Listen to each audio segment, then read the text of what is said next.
106.7 The Fan, 888-776-1067 is the number if you want to get in touch with us. Let's get to our next guest. You've seen her on The Tonight Show, The Late Show with David Letterman, Jimmy Kimmel Live, and she'll be performing at the DC Improv this Thursday to Sunday. Wendy Liebman joins the show. Wendy, how's it going? Hey, I was also in the movie The Aristocrats. I know that. I do know that. I was actually going to ask you about that. Oh, is that why you asked me what my language was going to be like? Well, I mean, now that you bring it up, I guess that does have something to do with it. How did you get involved with that movie? I know the producers, and I know Paul Provenza and Penn Jillette from doing comedy for many years. And I guess when they were first starting to do the movie, I was one of the earlier people that they just came to my house with some handheld cameras and sat in my living room and recorded me. So I think I was one of the early people. I'll be honest. Maybe it's me, but I rented that movie, and I remember watching it. I had my girlfriend by my side, and I didn't get it. I don't get the joke. It's like humor that is only for comedians? Can you explain the whole gist of the joke to me? Well, the joke... Does that really happen, first of all? Like, are comedians actually backstage telling each other this joke and, like, upping it left and right? It never happened to me. Mm-hmm. And when they asked me to do it, I honestly, I had never heard the joke. Really? And the way that I did it, I mean, I'm not going to say how I did it. Well, I'll say how I did it. I'm not going to say my punchline. Right. But got to see the movie. Yeah, you got to see the movie. But I wasn't going to be filthy like that. Right. So I opted to do it the opposite way. I was filthy for a second, but... For the punchline. For the punchline. But what'd your girlfriend think? She left the room. Oh, okay. But I watched it. I was intrigued. I was very intrigued, and I was just waiting for. I wanted to get it, but I don't know. I couldn't. But if there's an ongoing joke like that behind the scenes, and again, you said that you'd never even heard of it before. Do you feel like there's any comedians that don't want to really peel back the curtain, like it's their thing, it's very exclusive, they don't want to bring people inside like that? If that's possible, that I'm just not in the loop like that. Sure. Fair enough. But I am at the DC Improv. That's right. true. DC Improv this weekend. Again, if you want to check out Wendy, she'll be at the DC Improv this Thursday through Sunday. Call 202-296-7008 or visit dcimprov.com for tickets. Wendy, you've been doing comedy for a little while now. How did you first start doing stand-up? It's so long now, guys, that I don't even remember. No, I started by taking a class at an adult ed center in Cambridge, Massachusetts.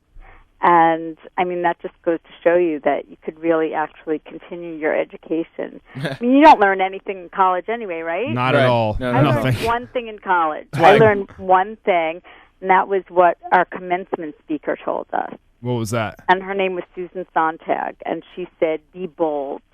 And that's the only thing I remember from 4 years and $40,000 of college. Fair enough. Yeah, I think it's a waste, too. That's why I quit. Oh, you did quit? Yeah. You know what I think they should teach you in all school? They should teach you how to read, how to write, and how to type, maybe, and how to put together furniture that you buy from IKEA. And for me to do radio interviews. Let me ask you, I saw that you actually did psychology research. I was just looking at your wiki, just browsing. How many great minds do you think were wasted in stand-up comedy? Well, you know what? I don't know how to answer that exactly, but are you saying that?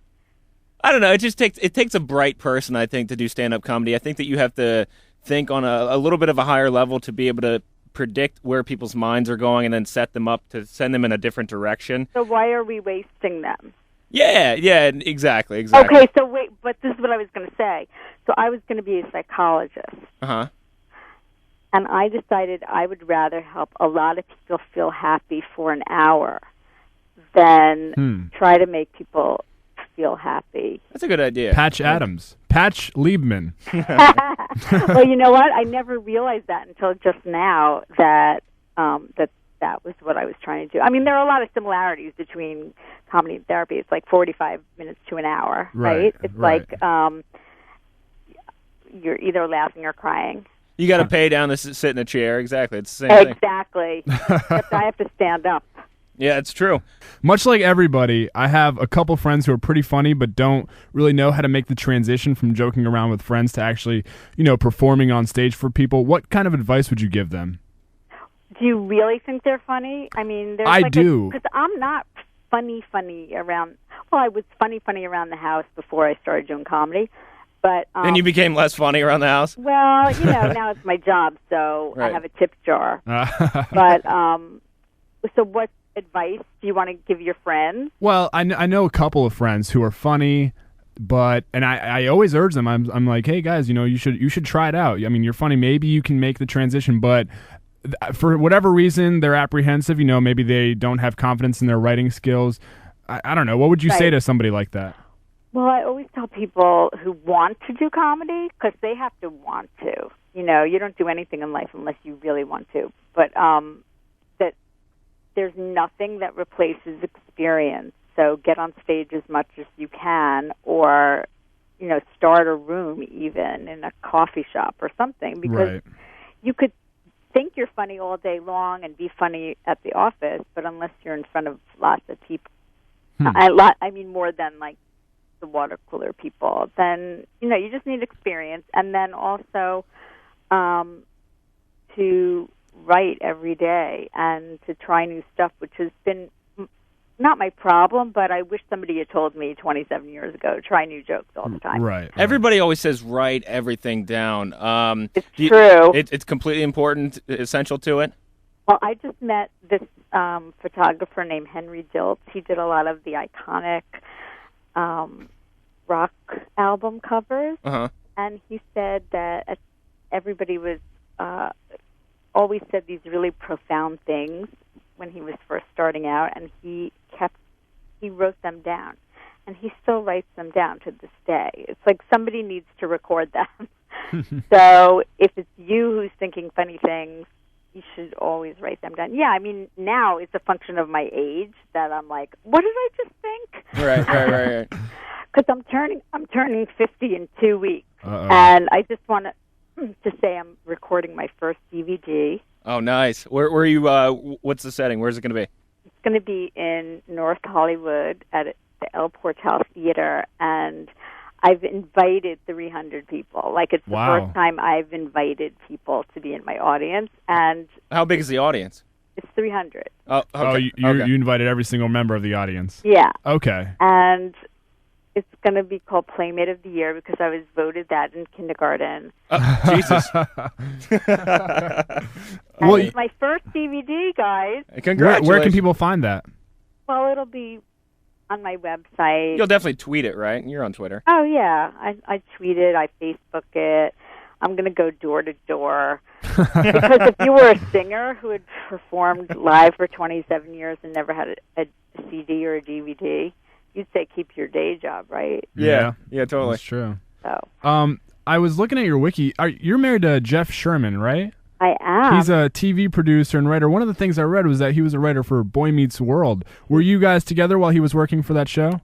No, but I know all the kids call me Mom. Are you serious? How are Corey and Topanga doing? Are they still married? They're not together anymore. Oh, my God. Divorce is a bitch, isn't it? Actually, Topanga's the one I've never met, but Corey, all three of the, Will Friedle, Ryder Strong, and Ben Savage, they're all coming to my taping of my DVD. That's awesome. And Mr. Feeney. Oh, we'll give you some great advice beforehand. I actually saw, when I was in college, I actually saw him in like a historical video. It was like really weird. He was talking about the Native Americans, breaking it down. Right. And it was so strange to me because, he was like the principal of me growing up in life. And then all of a sudden he's teaching me like he was also in The Graduate. That's so weird. Yeah, he was in The Graduate. You're right about that. He's the one who says plastic. Or no, the friend says plastics. So let me ask you, how do you feel about what's going on in Egypt right now, Wendy? Well, as Barry Crimmins, the great comedian from Boston, says, free Egypt. I'm not very political. Yeah, me neither. That's why I was asking you. Because politics is too political. Mm-hmm.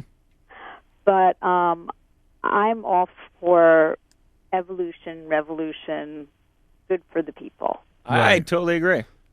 So, who doesn't agree? That's a good point. All right, well, one last question. I know you got to go. I always wanted to ask a female comic this.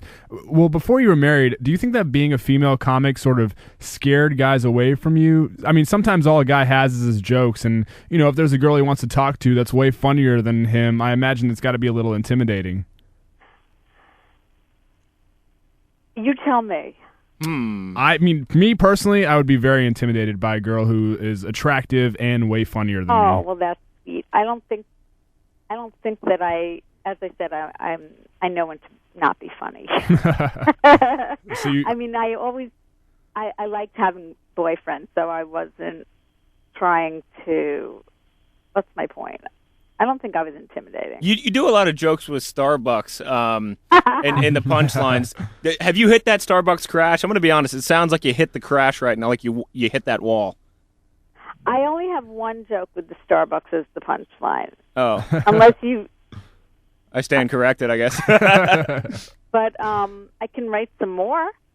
Fair enough. just for Chris. Wait, so you mean I hit the wall? I actually love Starbucks, and I joke about how expensive they are, but what I like about Starbucks is they're really good to their employees. That is true. I mean, if you have to And wake up at 5 a.m. to make coffee for Suits, I imagine you got to be pretty nice to them. Yeah. Do you work there? No, I don't. I had a couple of friends who worked there in high school, but no, currently I'm not employed by Starbucks. I was joking. By the way. I know. Thanks I so didn't. much for the time, Hey, Wendy. you guys, thank you for having me on. Oh, no problem. Thank you. It's so much fun. Again, you guys are great. If you I want to check doubt her that, out, but that's okay. Thursday What? through Sunday, DCImprov.com. Call 202-296-7008 if you want tickets. Wendy, we're going to tweet this interview. Hopefully you'll hit us up on Twitter, maybe retweet it. Absolutely. You got a really interesting style. I'm going to be honest with you. I'm going to go back and listen to this later. I think I like it. All right. I had a great time. Thanks so much, Okay. Wendy. We really appreciate it. Bye-bye. All right. Bye-bye.